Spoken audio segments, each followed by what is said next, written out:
En este espacio se habla de la propiedad privada, del Estado de Derecho, de la economía de libre mercado. Se habla de principios y funciones de la libertad en todos los ámbitos de la vida nacional. Aquí se habla libertad. RCR presenta Aquí se habla libertad con Víctor Maldonado.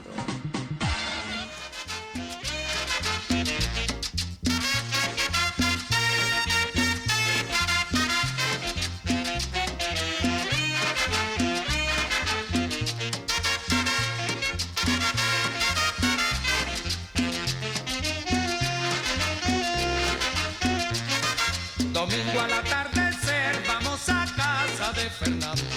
Como no hay nada que hacer, seguro nos está esperando. Lo mismo que pienso yo, una docena está pensando. Como no hay nada que hacer, vamos a casa de Fernando. Allí podremos mirar la ciudad anocheciendo.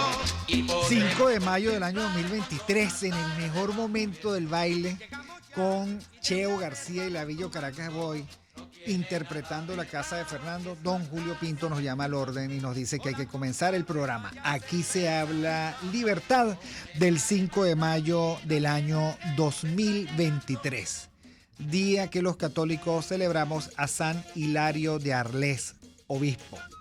Y bueno, como ustedes saben, hoy es viernes de Daniel Laud, @Daniel Laud. Gracias a todos los que se conectan por rcr750.com, por las redes sociales @rcr750. En el caso de Daniel Laud, ya saben, @Daniel Laud. En mi caso, @BJMC. Gracias a todos los que nos buscan por la señal de TuneIn, buscando Radio Caracas Radio. Saludos ya a Pedro de Armas, a María Macei, a Luis Pérez. Gracias por estar allí en el top chat del canal RCR750 en vivo, que se transmite a través de YouTube. Si tienen problemas con la transmisión de YouTube, hagan lo que yo hago: retrasen el programa 2 minutos, ¿ok? Y retrasan el programa 2 minutos, nos ven casi en vivo, pero nos ven sin las interrupciones que a veces ocurren. Gracias a Jaime Restares en la dirección general de la estación, a Catherine Manzano en la gerencia de producción. Le damos la bienvenida a Yají Pacheco Cova en la producción del programa. Una linda, eficaz, eficiente colaboradora y, por supuesto, digna productora del equipo de RCR 750. Bienvenida, un placer conocerte. Estamos muy contentos de que estés aquí con nosotros. Y bueno, por supuesto, don Julio Pinto. Julio, ¿qué es eso, Julio? El MacGyver de los controles. Hay que decirle: Julio, te queremos también, no te preocupes, eres parte del equipo, te queremos mucho. Además, Julio está perdiendo peso y se está volviendo más coqueto. Eso es todo. Eso es todo. Bueno, y Génesis Rodríguez en la producción de contenido. Mis queridos amigos, hoy les tengo una buena noticia antes de comenzar el programa. 7 años celebramos de la presencia en nuestro país de Tu Gruero. Ustedes lo pueden buscar en su página web. 7 años. Y este fin de semana están de fiesta. En el sótano 1 del centro San Ignacio están ellos, bueno, con una pachanga de premios. Si ustedes el 6 y el 7 de mayo, entre las 10 de la mañana y las 6 de la tarde, visitan a Tu Gruero en su evento aniversario, bueno, pueden participar en una rifa con un viaje a Los Roques para 2, todo pago. Y además guardamos totalmente confidencialidad de con quién se va usted a ir a Los Roques. 30 premios, 30% de descuento en planes y muchos más. Miren, cuando hablamos de los planes, ¿de qué planes estamos hablando? Bueno, aquí me mandaron para que yo se los comentara a ustedes por lo menos 2 de los planes. Está el Plan Plus, que es ideal para personas que manejan con frecuencia dentro de la ciudad y sus alrededores, por $60 anuales, o sea, $1,476,60, incluyendo IVA. Este plan incluye servicios ilimitados de grúa de 50 kilómetros, responsabilidad civil, 2 chequeos mecánicos, auxilio de gasolina, auxilio venta de batería, cambio e inflado de caucho, acompañamiento vial, taller móvil, 2 servicios de taller mecánico con el 15% de descuento. Y si usted paga $20 más, o sea, $80, 1.968,80, incluyendo IVA, bueno, tiene todavía más servicios. 150 kilómetros de grúa de servicio ilimitado, RCB, 2 chequeos mecánicos, auxilio de gasolina, auxilio venta de batería, inflado de caucho, acompañamiento vial, búsqueda de repuestos, taller móvil, seguimiento en viaje y 20% de descuento en servicio de taller mecánico. Miren, en estos tiempos de carros susceptibles, de carros sensibles, de carros que si tú los miras feos, te dejan por ahí tirados. Bueno, en estos tiempos donde a uno le da un pálpito cada vez que el hijo de uno, la mujer de uno sale, o cuando uno sale y uno oye un ruidito y uno dice, Dios mío, acompáñame hasta el final y además que pueda volver a la casa, y si se me picha el caucho que sea, digamos, frente a mi casa, para no... Bueno, en estos tiempos, oye, qué tranquilidad es contar con tu gruero. Ellos llegan cuando más lo necesitamos. Bueno, nosotros continuamos con nuestro programa, nada más y nada menos que el viernes de Historia de Economía con el profesor Daniel Laud. Profesor, desde la última vez que nos vimos, que estábamos echando el cuento, ya llegamos a la época contemporánea, ¿no? Sí. Ahora, yo decía esta mañana en mis redes sociales que, aludiendo a una declaración del presidente Petro de Colombia, que él dice que toda la tragedia de Venezuela es por las sanciones. ¿Ok? Y por lo tanto, bueno, es automático, si quitan las sanciones, este es un país maravilloso. Ahora, ojalá la cosa fuese tan fácil, pero yo creo que como nosotros hicimos el recuento en nuestras sesiones de historia económica, lo que está mal es el diseño del país, de su política económica y nuestra mirada sobre nuestras propias capacidades. Usted sabe que tuve que viajar a Guadalajara. Bueno, es que Guadalajara tiene poco más, poco menos, un poquito, será el 60, el 70% de la población del país, de Venezuela, con una capacidad productiva mucho más importante y por supuesto una prosperidad que se nota, que se ve, tanto en Guadalajara como en todo Jalisco. No hay país que no tenga problemas, pero yo creo que nosotros nos hemos mirado tanto desde la tapa de nuestra barriga que creemos que somos el país más grande del mundo, la potencia más grande del mundo, que el petróleo nos permite financiar a toda América Latina. O sea, nosotros desde una mala mirada de nosotros mismos hemos hecho de nuestro país y sus posibilidades el peor negocio del mundo. Entonces, yo no sé si el presidente Petro está consciente de que cuando no teníamos las sanciones, ya teníamos crisis eléctrica, ya teníamos crisis monetaria, ya teníamos crisis de servicios públicos, ya teníamos crisis de infraestructura vial, ya teníamos crisis de seguridad ciudadana. O sea, no es tan fácil como echarle la culpa a las sanciones. Yo decía en mi Twitter, bueno, la mirada sobre los problemas del país es mucho más compleja que una sola causa. Claro. Bueno, primero buenos días a los oyentes, buenos días Julio y buenos días Yair, ¿no? Hay que tener bien claro esto, ¿no? O sea, Venezuela no, o sea, lo que estamos viviendo no es producto de un solo evento.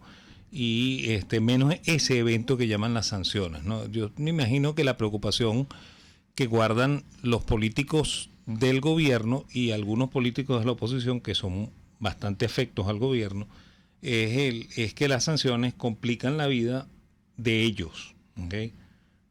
No la complican a nosotros porque le complican la vida a ellos, ¿okay? Pero todo lo que nosotros estamos viviendo no es culpa de las sanciones, eso hay que tenerlo clarito, ¿ok? O sea, este país no se echó a perder en el 2019 cuando impusieron o cuando comenzaron a imponer sanciones, ¿no? Este país se echó a perder mucho más atrás, ¿no? Es más, yo creo que lo habíamos reseñado, ¿no? Es más, Tanto así que las cifras dejaron de publicarse sí, en el 2017, si mal no recuerdo. sí, en el 2017 se dejaron de publicar, luego se publicaron con retraso, ¿ok? Y hay algunas cifras que no aparecen. Por ejemplo, si uno trata de buscar las cifras fiscales no están, ¿ok?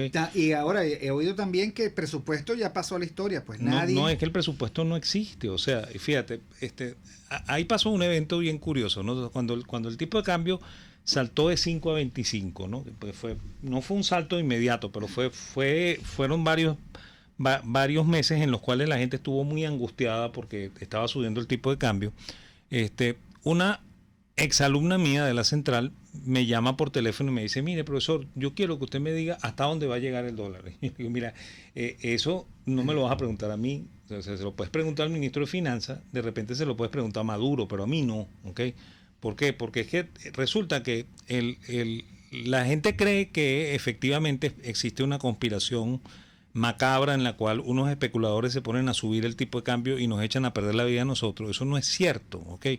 O sea, siempre desde el año 1983 el gobierno, ¿okay?, necesita el tipo de cambio en un determinado sitio porque buena parte del dinero que se gasta, ¿okay?, se produce porque se vende petróleo y esos dólares que entran se cambian a un tipo de cambio y eso forma parte del ingreso fiscal. Claro, y eso lo dividen. Tengo que contar que, haciéndole caso a usted, me metí en el Seguro Social. En el Seguro Social pongo mi cédula. Cuando pongo mi cédula en uno de esos recovecos, porque no es obvio, no es obvio, llega y dice: Víctor Maldonado, jubilado o pensionado, sí, ¿no? Sí, pensionado. Pensionado, Banco de Venezuela. Entonces, había oído otro amigo que me dijo: ¿sabes qué? Que me metí por casualidad en la página del Seguro Social y me tocó el Banco del Tesoro. Bueno, fui al Banco del Tesoro y eso en 10 minutos me dieron mi cosa. Y yo dije: ¿pero en serio? Y claro, para una persona como el profesor Laúd o como yo empecé a trabajar a los 18 años. Claro. Tengo 40 años trabajando, por lo tanto, 42 años trabajando. Yo, por supuesto, no porque signifique nada hoy, pero en todo caso es una condición que me he ganado con 40 años de trabajo, ¿ok? Y con muchísimas cotizaciones. Bueno, fui al Banco de Venezuela, de Galerías Prados del Este. Por supuesto, estábamos 5 jubilados, digámoslo así, y la verdad es que en 10 minutos me abrieron la cuenta y me dijeron que yo era el titular de 208 bolívares que estaban en mi cuenta. ¿Ok? Ahora, esto lo digo con tristeza, en el sentido de que los hombres y mujeres de 60 años y más de ahora no tenemos nada. No tenemos nada. Porque la forma como se ha manejado el Estado venezolano en los últimos 25 años acabó con la mínima expectativa de que uno, primero, deje de trabajar, segundo, cuente con una pensión que en algo te ayude o te complemente, tercero, te garantice una vejez digna. Nada de eso existe. Y eso no tiene nada que ver con las sanciones. Tiene que ver con una forma de hacer política económica desgraciada, terrible. Que siempre ha sido así, por otra parte, y que, por supuesto, la primera víctima de la inflación son los jubilados, son los pensionados, son los empleados. Sí, bueno, y fíjate, es todavía más atrás de los 25 años, ¿no? O sea, yo creo que dejé muy en claro que uno de los problemas de Venezuela es que el diagnóstico está malo. O sea, nosotros estamos mal diagnosticados y nos están curando de una enfermedad que no tenemos, ¿ok? Ese es uno de los principales problemas. Primero, Venezuela jamás fue un país agrícola, ¿ok? Venezuela fue un país comercial. En el siglo XVIII nosotros fuimos un país profundamente comercial, inmensamente rico, que se empobreció por el fenómeno de la independencia. Y bueno, y le tocó transitar por un siglo XIX monstruoso, ¿okay?, donde todo el mundo se empeñó en creer que algún día habíamos sido agricultores y que teníamos que volver a hacerlo. ¿Okay? Hasta que, bueno, llegó el siglo XX, apareció el petróleo y, bueno, nos cayó el maná del cielo, ¿no? ¿Okay? Pero, ojo, ¿okay?, eso no significa que Venezuela es un país rico. Venezuela nunca ha sido un país rico, Venezuela siempre ha sido un país pobre en el cual hay que trabajar muchísimo, ¿no? Y bueno, y Víctor acaba de tocar una tecla bien importante, ¿no? Él trabaja desde los 18 años. Yo también trabajo desde los 18 años. ¿Okay? Y Julio Pinto. Y Julio ya está levantando la mano. Julio Pinto tiene cara de que él vendió a contado. Yo vendía a crédito. Sí. Bueno, yo vendí a la mitad. Estoy a mitad de camino. Pero bueno, el asunto es que todos trabajamos desde los 18 años. ¿Okay? Ojo, formalmente. Sí. Porque yo pintaba casas en Katia. Fui empleado de tienda en la Avenida Baral. Y en el centro Simón Bolívar cuando era menor de edad. Uno iba al centro Simón Bolívar, el Ministerio del Trabajo, y uno sacaba el permiso para trabajar siendo menor de edad. Claro. Y yo trabajé muchísimo, pero mi primer trabajo formal, digamos que fue a los 18 años. Sí, bueno, y yo también, ¿no? O sea, aquí todo el mundo trabaja muchísimo. Y era bueno, nadie se queja. Sí. Oye, un país donde tú podías trabajar, yo con eso me hacía mis regalos, ayudaba a mi casa, yo era el rey de las fuentes de soda. O sea, fuentes de soda que son esas cafetines que estaban antes en los centros comerciales tipo Cada. ¿Ok? Bueno, mire, aquí el profesor se compró un reloj. No, yo no me lo compré. Ese reloj se lo compré yo a mi papá cuando tenía 14 años. Imagínate. Un Omega Constellation. No, ahora es que no hay trabajo. Bueno, o sea, porque se daña el sistema de mercado, no hay trabajo. Bueno, y eso es producto de trabajos informales, como dices tú, porque yo a los 14 años era un niño y yo trabajaba. Así es. Entonces yo nunca me he quejado del trabajo, yo me quejo de la paga. ¿Okay? Es diferente. Es diferente. Y ahí está. Y eso tiene mucho que ver con lo que pasó en la semana anterior, ¿okay? Porque en la semana anterior todo el mundo estaba a la expectativa de que el presidente determinara algún tipo de salario mínimo, ¿okay? Y eso no pasó. ¿Okay? Y bueno, ¿por qué no pasó? Bueno, le podemos echar la culpa otra vez a las sanciones, pero la culpa no la tienen las sanciones. Lo siento en el alma. Insisto, nosotros somos un país mal diagnosticado que nos están tratando con la medicina equivocada porque estamos muy mal diagnosticados. ¿Okay? Ahora, detrás de esa discusión sobre el salario mínimo, que además es una discusión falsa, porque, salvo los jubilados, y muy viejitos, aquí nadie puede decir que vive con un salario mínimo. Eso es y los inútil. Viejitos tampoco. La realidad. No, salvo los jubilados que sí están jodidos y los profesores universitarios. O sea, salvo avanzada la edad, que uno no consigue qué otra cosa hacer, la verdad es que uno sabe que en el sector público ganas salario mínimo, pero te ponen una bolsa de mercado en las manos, te regalan las medicinas, te dan un bono, vamos a estar claros. Sí, pero a los jubilados no le dan eso. Pero a los jubilados no nos dan nada. Ahora, hay una trama de falsedad alrededor de una discusión espuria que es sobre el salario mínimo. Claro. ¿Ok? Porque al final lo que se tiene que discutir es otra cosa. No el salario mínimo. El 1 de mayo, el rito, aumentó el salario mínimo, no aumentó el salario mínimo. Sale el rey Maduro y dice, yo te voy a dar esto, pero no te puedo dar lo otro. Sale el otro diciendo, las sanciones. Pero esa es una discusión que está mal planteada de fondo. ¿Cuál es la discusión que tiene que darse alrededor del salario? Claro, bueno, fíjate, lo que ocurre es lo siguiente. El salario es la remuneración de la productividad de las personas, ¿ok? Y obviamente la productividad en Venezuela es bajísima. ¿Okay? Existe una cierta productividad en los negocios privados y esa es la razón por la cual en los negocios privados le pagan mejor a la gente que en el negocio público. ¿Okay? La otra cosa muy importante es que no hace falta fijar un salario mínimo. ¿Okay? O sea, el salario mínimo pudiera ser quizá un parámetro para el empleado público, ¿okay? Y al mismo tiempo un parámetro como piso para el sector privado. ¿Okay? Y el gran problema es que el salario mínimo se convierte hoy casi que en ¿cómo se llama? En un marcador generalizado de toda la economía, porque casi todas las personas que tienen trabajo, excepto las que tienen trabajo en el sector público y en el sector privado y que más o menos están bien pagadas, incluso con bonos en dólares, ganan salario mínimo. ¿Okay? Entonces, claro, eso hace que el valor sea muy importante, ¿no? Les voy a traer una cosa a la memoria, ¿no? Cuando Carlos Andrés Pérez fijaba el salario, ¿ok? Se fijaba toda la escala del salario, ¿no?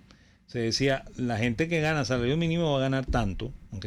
Y la gente que gana entre salario mínimo y tanto se le va a aumentar tanto por ciento. La gente que gana entre salario entre ese salario se removía y otro, todo el tabulador. se removía toda la escala salarial. Después cuando avanzó la crisis, ¿ok? Y llegamos más o menos a la época de Carlos Andrés Pérez II, ¿ok? Entonces el mismo Carlos Andrés Pérez subía solamente el salario mínimo, ¿ok? Y no se subía toda la escala salarial. Entonces eso hizo que mucha gente se quedara en el salario mínimo, ¿ok? Porque sencillamente los empleadores no subían los salarios de la escala, ¿ok? Porque Venezuela tenía problemas de productividad muy serios. Bueno, hay dos cosas que tiene Venezuela, profesor. Uno, efectivamente, los problemas de productividad. Otro, la expectativa de retribución del capital, ¿ok? Y otro, el tema de las expectativas de utilidades. O sea, me explico. Venezuela es el mejor país para el comercio.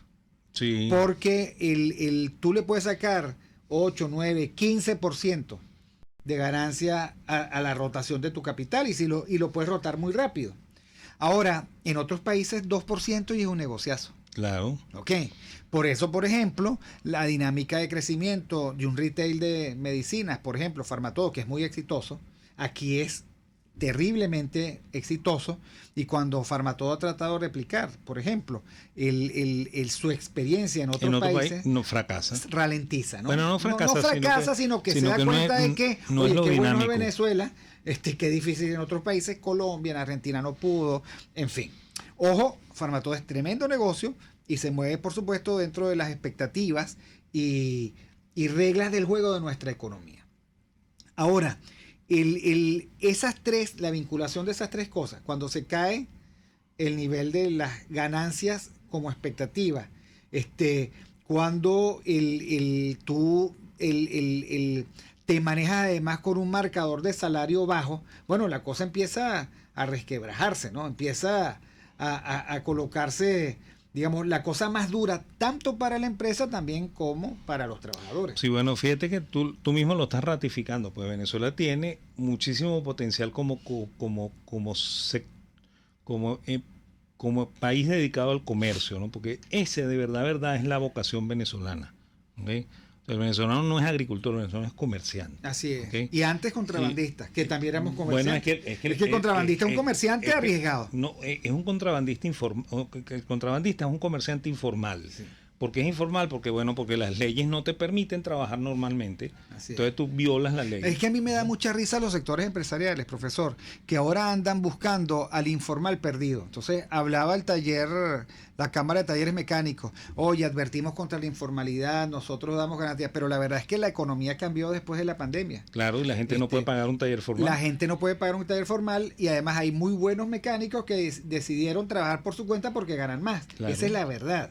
Esa es la verdad. La informalidad es una definición desde el Estado, entiéndanlo bien, desde el Estado. Claro, desde aquel que dice, ¿sabes qué? Yo trabajo por mi cuenta y digamos que las normas del Estado ni me convienen a mí ni te convienen a ti. Sí. Y establecen una relación. Bueno, el mercado nuestro informal negro es un mercado inmenso. Sí. Por ejemplo, si alguien va a arreglarle a uno el aire acondicionado, cobra, uno le paga y listo. Allí no hay una mediación de formalidad, ni uno necesita la factura ni él la expide. No, y te lo dicen clarito, ¿no? Te lo dicen, bueno, mire, yo no le voy a hacer factura, ¿ok? Y a mí me paga por pago móvil, a mí me va a pagar con transferencia. Exacto. Me paga y además por pago ya no móvil. hay cosas como cheque, ni mucho menos, ¿no? O sea, eso ya pago móvil o efectivo. Claro. Cuando uno llega y pregunta, ¿cómo se paga aquí? Te dicen, bueno, pago móvil, efectivo o la tarjeta, pues. Y te dicen, y si le cobro con tarjeta, te tengo que cobrar el IVA. Así es. Te lo dicen. Y te amenazan. Entonces, porque el IVA son 16%, que además es catastróficamente alto. Claro, porque el país completo se informalizó. Así. Y se informalizó porque estamos pobres. Pedro Armas dice, con razón, aquí en Estados Unidos, Pedro es un venezolano que vive en Estados Unidos, los aumentos de salario están entre el 1 y máximo 3%. Claro, pero la inflación, ¿en cuánto está? Claro, la inflación en Estados Unidos. O sea, bueno, ellos tienen inflación alta en este momento, ¿ok? Pero ya eso es un problema que el mismo FED se los causó, igual que a nosotros nos los causó el central, ¿no? Lo que pasa es que, claro, es distinto el Estados Unidos que Venezuela, ¿no? La gente ya se queja con razón, ¿okay? Yo no, o sea, probablemente si digo que la gente no se queja, Pedro se va a molestar, porque efectivamente se quejan mis familiares que están en Estados Unidos, se quejan de que los precios han subido exorbitantemente, que ellos nunca habían visto eso en los Estados Unidos. Y bueno, y eso es producto de que el Banco Central se volvió loco en los Estados Unidos tratando de resolver el problema en la pandemia, y lo que crearon fue un problema de inflación. Es que Biden llegó como el vengador anónimo. Sí. Yo siempre recuerdo el peor día de Biden fue el primero. Tenía 18 carpetas y él se dedicó, pero con un gustazo, a derogar todo el modelo económico y político de Trump. Bueno, eso tiene su precio. Todo se paga. Todo se paga, también los caprichos políticos. Ahora, aquí en Venezuela, con esta hiperinflación, uno, digamos que el dinero caliente es el bolívar. Uno dice, bueno, ¿y qué hago con estos 208 bolívares? No sé qué hacer. Gástelo. ¿Gastarlo? ¿En qué? ¿En un Toronto? ¿En recargarle el teléfono a mi hijo una vez? Probablemente. O sea, ese tipo de cosas.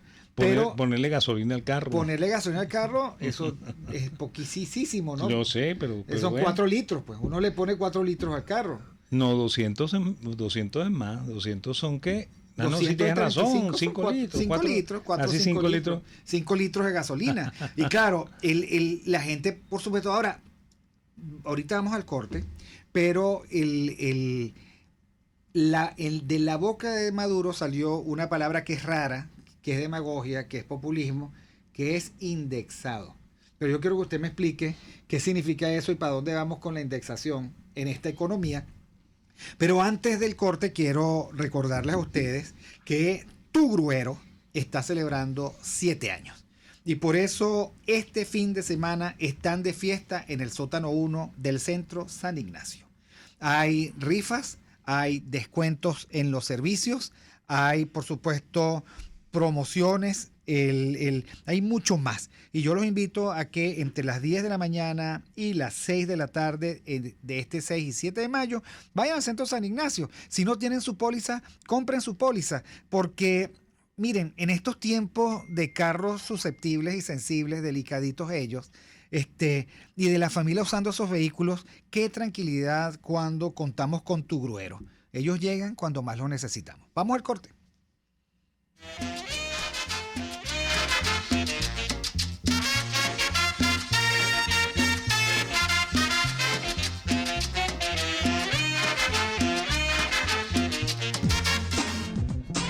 Aquí se debaten temas de interés nacional e internacional. Aquí se habla libertad con Víctor Maldonado. Solo por RCR.tv, la radio que se ve. Puedes seguirnos en nuestras redes sociales. En Twitter, @RCR750. La radio que se ve. Y ahora quiero hablarte de Tavola Calda Ristorante, una experiencia culinaria única, exquisita, en un lugar de ensueño. En Tavola Calda Ristorante se conjugan los aromas y sabores de la genuina cocina italiana. Platos generosos, elaborados con ingredientes naturales, siempre más allá del placer de una buena comida. Tavola Calda Ristorante, Centro Comercial Terrazas Lomas de la Lagunita. La cocina italiana siempre al día. Ellos sí que no saben nada. Y así nos va. El espacio donde se tocan los temas más candentes de interés político y nacional. Y así nos va. En este programa, la picardía y el humor inteligente son los protagonistas. Pura cabilla. Lara y Hernández descosen y revelan los secretos más oscuros del acontecer político. Y así nos va. De lunes a viernes a las 4 de la tarde. Por RCR 750 AM. Cuando hablamos de Honda, hablamos de Distasi Motors, el concesionario Honda que pica adelante en precios, condiciones y servicio. Todo el personal de Distasi Motors, tanto técnico como de atención, está actualizado, capacitado y certificado permanentemente para atender correctamente tu vehículo. www.distasi-honda.com.ve. Distasi Motors, tu concesionario Honda en Los Palos Grandes. Pluralidad contigo. Respeto contigo. Responsabilidad contigo. Libertad contigo. Estamos contigo y punto. De lunes a viernes a la 1 de la tarde. Contigo. Solo por RCR 750 AM. Porque lo bueno une. RCR 750 AM. Porque lo bueno une.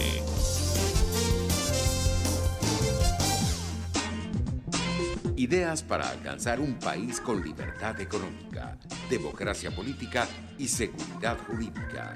Aquí se habla libertad con Víctor Maldonado. Solo por rcr.tv, la radio que se ve.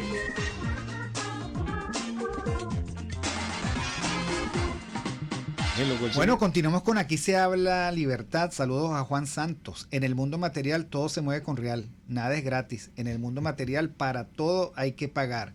Don Pedro de Armas, el FED ha aumentado la tasa de interés para las hipotecas 2 o 3 veces aquí en USA. Eso es difícil. Tú tengas un plan de vida con un monto de una hipoteca. Juan Santos dice, ¿para qué sirve la factura en una economía destruida y corrompida?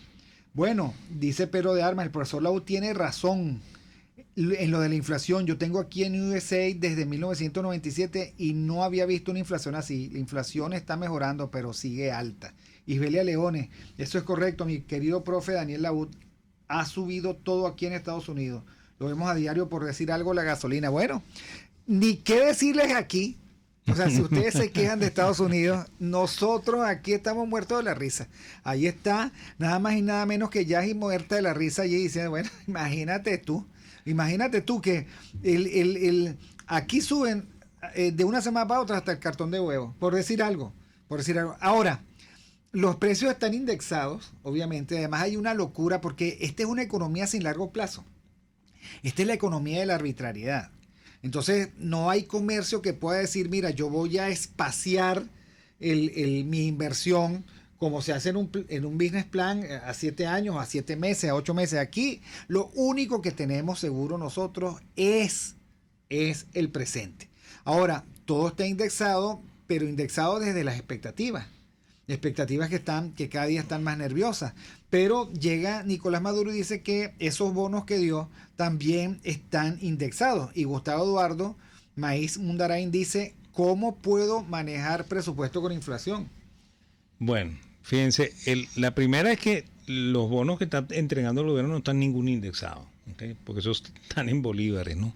Y claro, hoy en día son tantos dólares, ¿okay? Pero dentro de 3 meses, dentro de 6 meses, dentro de un año, no es la misma cantidad de dólares. Entonces no están indexados. Es increíble esa oferta de que hoy son, qué sé yo, tantos bolívares a 24.7 o a 25 y dentro de un mes, si el tipo de cambio es a 28, entonces yo te voy a dar más bolívares. No te van a dar más bolívares. Te van a dar la misma cantidad de bolívares y vas a tener que enfrentarte a precios completamente distintos porque hasta el tipo de cambio cambia de aquí a 3 meses.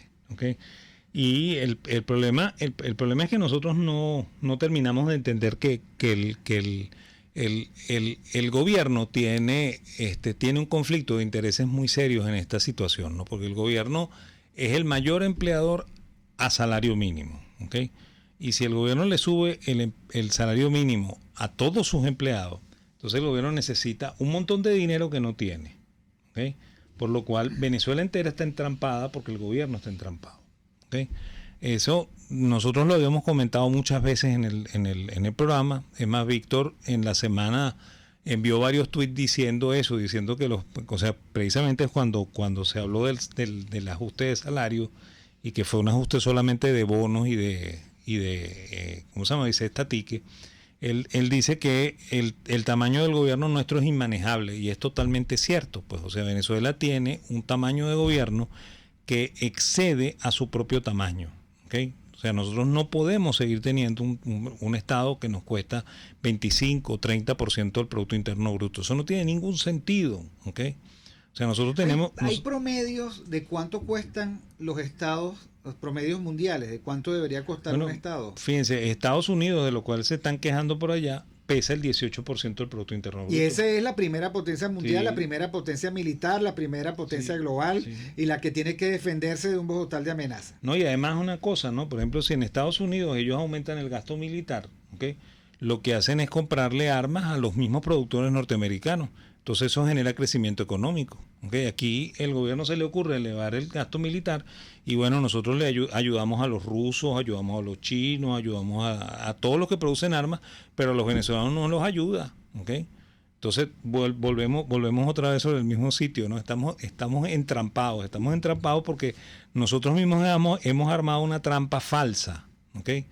Que es creer que el gobierno nos puede ayudar. Ahora, esa trampa tiene su logia.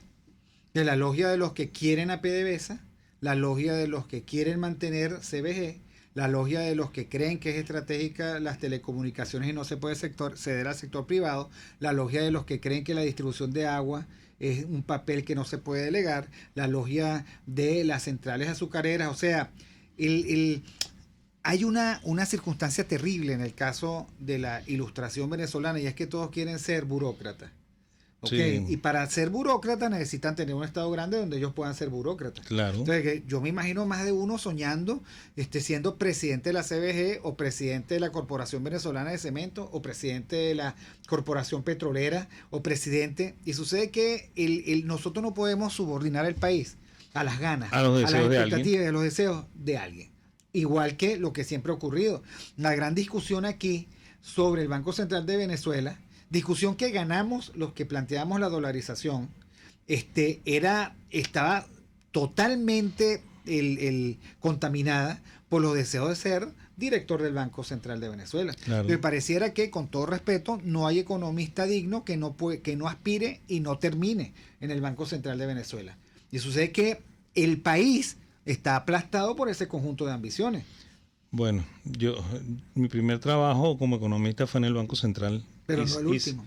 Y salí de ahí con las tablas por la cabeza porque yo mismo me di cuenta de que ese dinosaurio era inmanejable. ¿Okay? Y somos víctimas de ese dinosaurio, pues. ¿Okay? Pero bueno, yo insisto mucho, ¿okay? En que el gobierno está entrampado, ¿okay? Y fíjate tú que eso lo habíamos hablado en el negro, ¿no? O sea, la gente que sueña con volver a tener una PDVSA grande, ¿okay? Y que esa PDVSA le dé trabajo a un montón de gente eficiente, que no haya corrupción, eso es una premisa falsa, ¿okay? Miren, en la semana yo le comenté a los alumnos míos de economía que en Venezuela nosotros tenemos una mitología armada con respecto a la corrupción, ¿okay? Y no quiero que me entiendan mal, ¿okay? Porque yo no estoy defendiendo la corrupción, ¿no? Pero todos los países, ¿okay? Que se desarrollaron tuvieron gobiernos corruptos, ¿okay? De hecho, si uno revisa la historia de los Estados Unidos entre finales del siglo XIX y principios del siglo XX, quizás los gobiernos más corruptos de la historia los tuvieron los norteamericanos en ese periodo. En la época en la que Inglaterra se desarrolló, en el siglo XVIII, ¿okay? Todos los gobiernos británicos eran corruptos. Además, ¿okay? Aliados de corsarios y piratas, ¿no? Sí. Entonces, a los que daban títulos nobiliarios. Entonces la gente tiene la falsa premisa de que creen que el asunto es que alguien se roba los reales y por eso no alcanza. ¿Okay? Eso también es falso. ¿Okay? O sea, el asunto no es que alguien se está robando los reales y por eso no alcanza.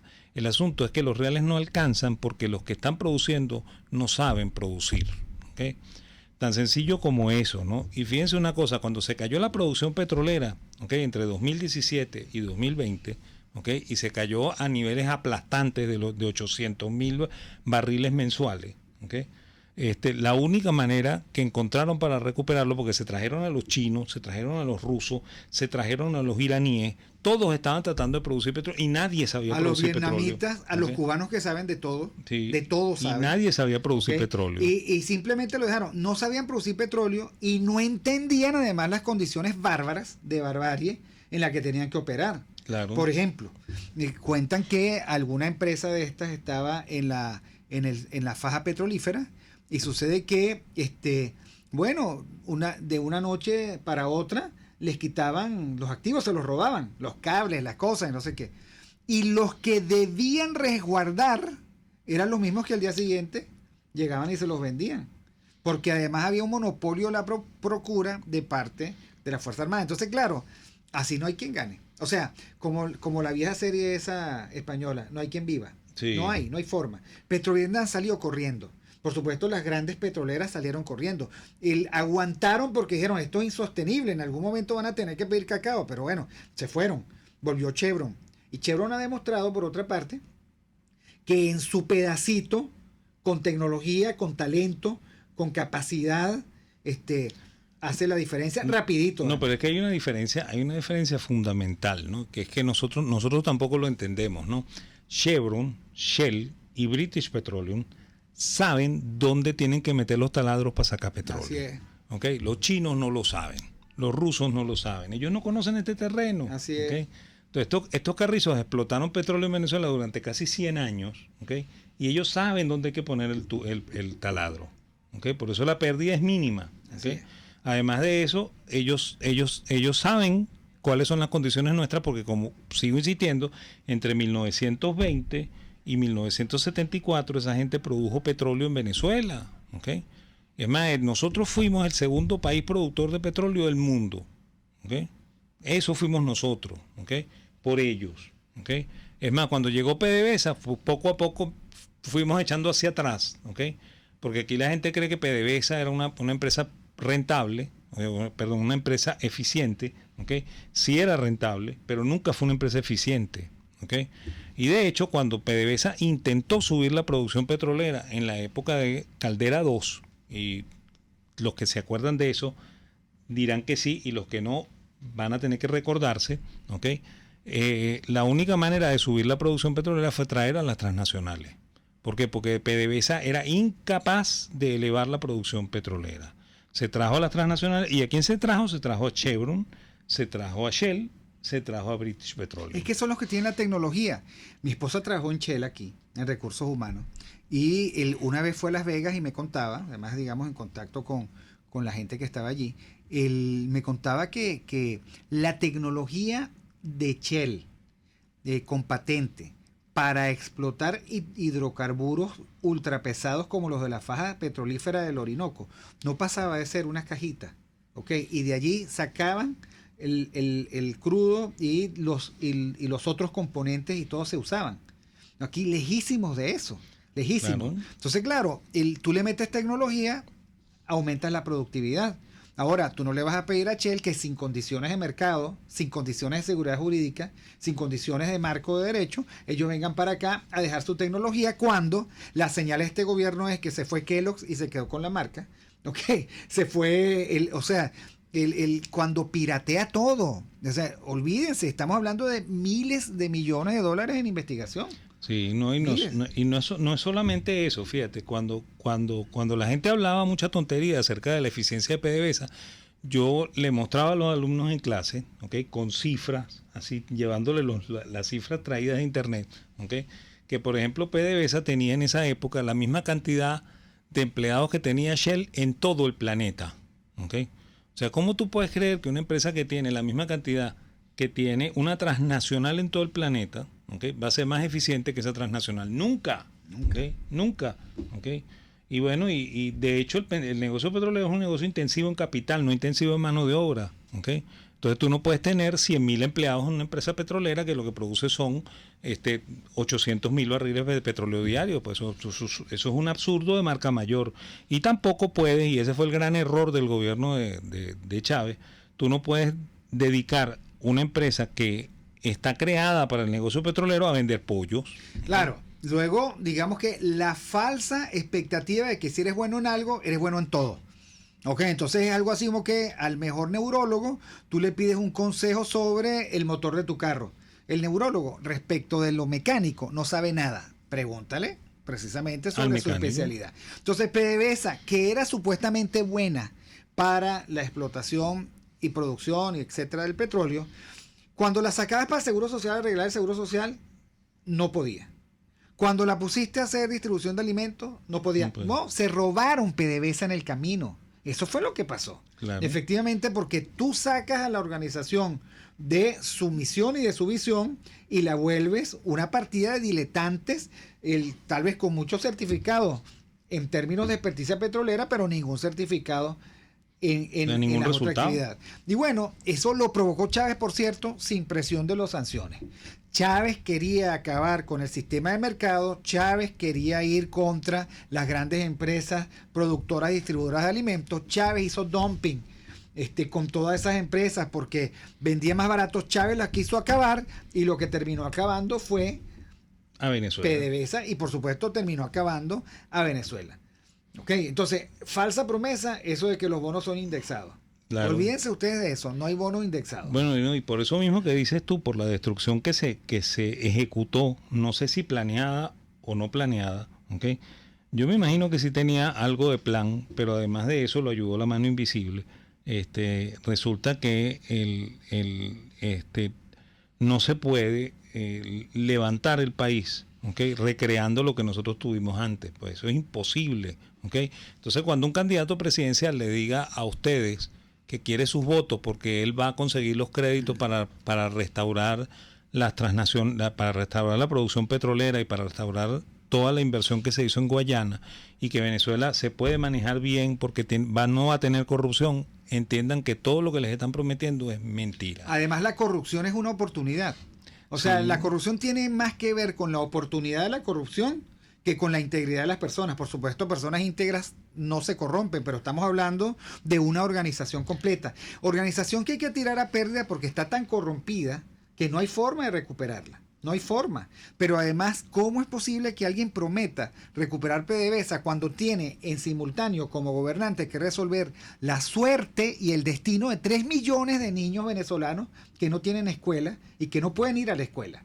Porque ni comen completo, ni tienen uniforme, ni tienen zapatos, ni tienen cuadernos, ni tienen lápices, ni tienen ingresos suficientes. Entonces, salvas a PDVSA para ese placer onanista y autorreferencial de los burócratas de siempre, o decides, digamos, poner por primera vez al país por delante, y ese por primera vez implica, oye, aquí tenemos problemas con los niños, tenemos problemas con los sectores vulnerables, con las madres solteras, con los viejitos solos, tenemos que tratar de rescatar a todos los que se encuentran en condición de peligro en cualquier lugar de América Latina, en cualquier camino de esos. Esa es la prioridad de un gobernante sano. Sin embargo, el amor y el interés fueron al campo un día y sucede que alrededor de los créditos, de los bonos, etcétera, las mafias son súper poderosas y esas mafias nunca han querido resolver la suerte del país, siempre han querido resolver su propia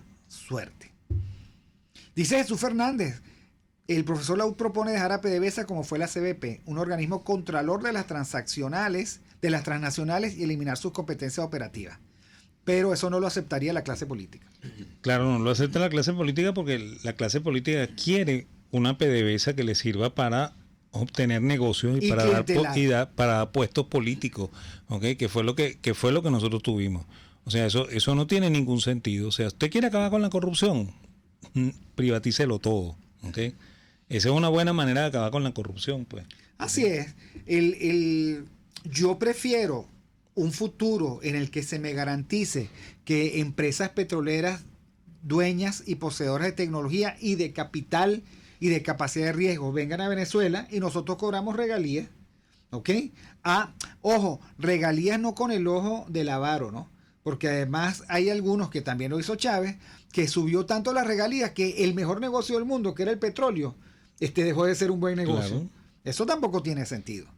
Aquí hay que resolver varias cosas, mi querido amigo. La disposición del gobierno a permitir mercado y por supuesto el compromiso del Estado a garantizar propiedad privada. Sí, bueno, y además de eso, el quitarse de encima la idea de la voracidad fiscal, ¿no? Que es la que dice Víctor, ¿no? Porque la gente llega al puesto público con la idea de que la empresa privada es rica per se y que hay que expropiar esa riqueza de la empresa privada y transmitirla hacia alguien que no la tenga, ¿no? Y es todo lo contrario, pues es como decía Churchill en sus discursos, ¿no? La empresa privada en realidad no es una vaca que hay que ordeñar, ¿okay? Sino que es un percherón que hay que alimentar muy bien para que pueda llevar Así es, para y que arrastrar. pueda empujar bien, porque Claro. si no, no lo logra. Claro, y eso hay que tenerlo bien claro, ¿no? Por eso aquí en Venezuela se ha trastocado mucho la idea de qué es lo que es la empresa privada, ¿ok? Y eso tiene que ver mucho con la falsa expectativa que tienen los que estudian en las universidades y que lo ven a través del marxismo, ¿ok? Y que creen que la empresa de verdad es producto de la riqueza de alguien y que esa riqueza hay que reconducirla, hay que redistribuirla, ¿no? En realidad no es así, pues, o sea, los que hemos tenido empresa y los que hemos visto cómo los demás arman empresas, sabemos que la empresa viene desde abajo, ¿ok? Que la empresa hay que trabajarla muy bien, ¿ok? Que quizá el trabajador más importante, y no más importante en términos de sus necesidades, sino en términos de su voluntad, es el empresario, porque el empresario la dinamiza y además crea trabajo, ¿okay? Esa es una cosa que hay que entender, ¿okay? Y por esa razón el gobernante tiene que entender que los impuestos deben ser bajos para que más productores y más empresarios se arriesguen, ¿okay? Y hagan crecer a este país. Eso hay que tenerlo bien claro. O sea, esa es otra premisa que sirve para entender muy bien cuando uno va a votar y por quién va a votar. Uno tiene que votar por aquellas personas que le digan a uno que quieren promover el verdadero desarrollo de empresarios en Venezuela, pero no a través de leyes falsas, sino a través de reducciones fiscales, ¿okay? A través de menos intervención del gobierno, ¿okay? Porque de hecho cuando comentan aquí de la CBP, antes de que se instalara la democracia venezolana, ¿okay? La CBP no existía y las empresas petroleras igual producían petróleo, ¿okay? O sea, tú no necesitas una empresa del gobierno para garantizar que ellos produzcan petróleo, ¿okay? Tal vez tú necesitas de una buena estadística para saber que lo que ellos te están pagando esté relacionado de verdad a lo que ellos están produciendo, ¿no? ¿Okay? Y eso no requiere a la Corporación Venezolana de Petróleo, eso requiere tener un buen sistema de información, ¿okay? Sí, hay que también, tenemos nosotros que ajustarnos a las facilidades de la tecnología ahora. Necesitamos cobrar impuestos sin generar burocracia. ¿Okay? Claro. Necesitamos un Estado más pequeño, muy concentrado en los verdaderos problemas del país, los problemas del presente, no los del futuro, los que tenemos ahora. Necesitamos cortarnos el cordón umbilical con el estatismo y la grandilocuencia porque somos un país pequeño, no grande, y además ahora un país saqueado, arruinado, destartalado.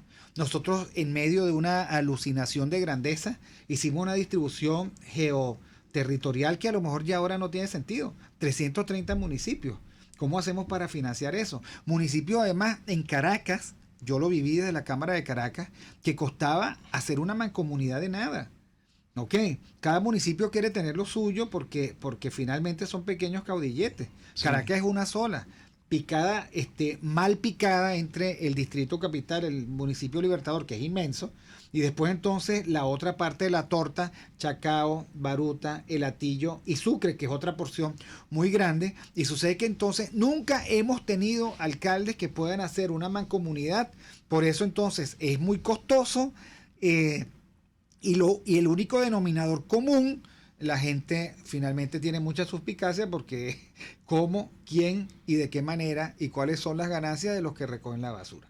Bueno, fíjate tú, por ejemplo, a ti no te dicen que existe un alcalde de Manhattan, ¿okay?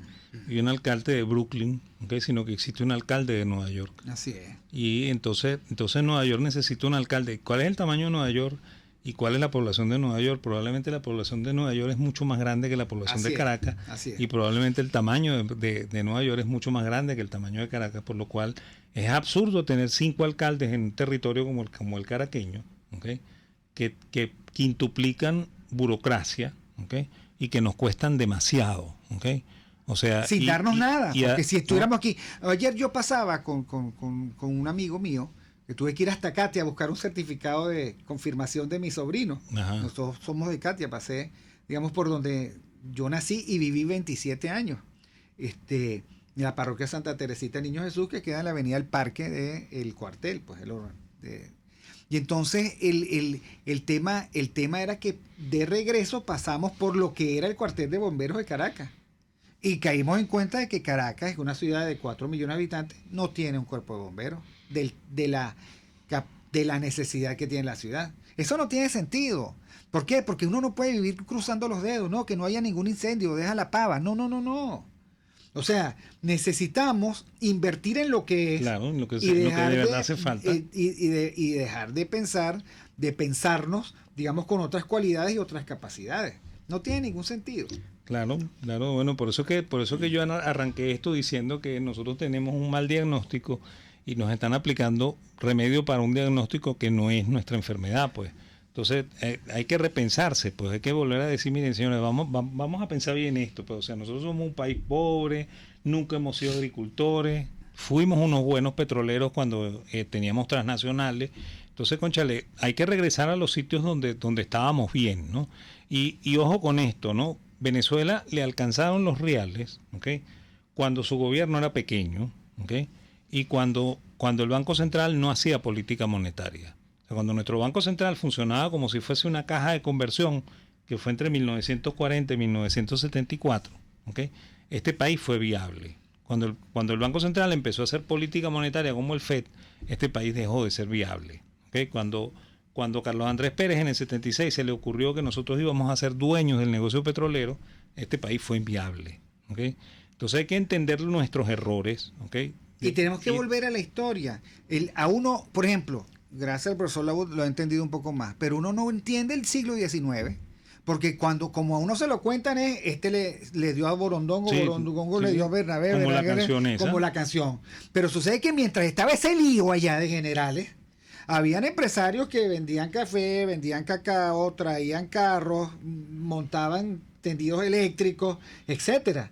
Entonces, de lo que se trata es que nosotros volvamos a un estado pequeño, abriéndole todas las posibilidades a la empresarialidad. Empresarialidad que no es este empresario me cae mal, abajo la empresa. No. La empresarialidad son ese conjunto de iniciativas que generan una capilaridad, una ligazón que se llama sistema de mercado. Y que solo así nosotros podemos tener alguna oportunidad de grandeza, de prosperidad y de bienestar. Miren, ya casi que se nos acaba el programa, pero quiero recordarles dos cosas. En primer lugar, RCR 750 en YouTube tiene más de 126,000 suscriptores. Sea usted el número 127,000. Suscríbase a RCR 750. Siga la página, siga las redes de RCR 750. Desafiemos todas las tendencias que quieren silenciarnos y sigamos siendo esa comunidad de diálogo, de formación, de pedagogía y de magisterio de la verdad. Háganle clic a RCR 750 porque así seremos más fuertes. Segundo, recuerden ustedes que lo que les dije, 7 años de Tu Gruero. Miren, 22,000 servicios realizados, 15,000 afiliados, más de 2,000 calificaciones positivas en Google. Bueno, 7 años de empresarialidad. Y yo creo que lo importante de un empresario es buscar qué problema puedes atender. En un país como el nuestro, con carros de 30 años promedio, lo que necesita uno siempre es una grúa.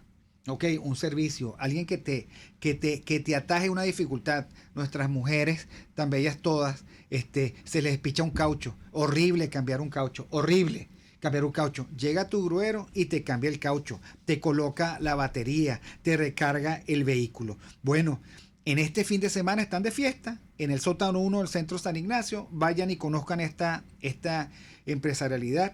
Tu Gruero, miren, en estos tiempos de carros susceptibles de la familia usando esos vehículos, qué tranquilidad cuando contamos con Tu Gruero. Ellos llegan cuando más los necesitamos.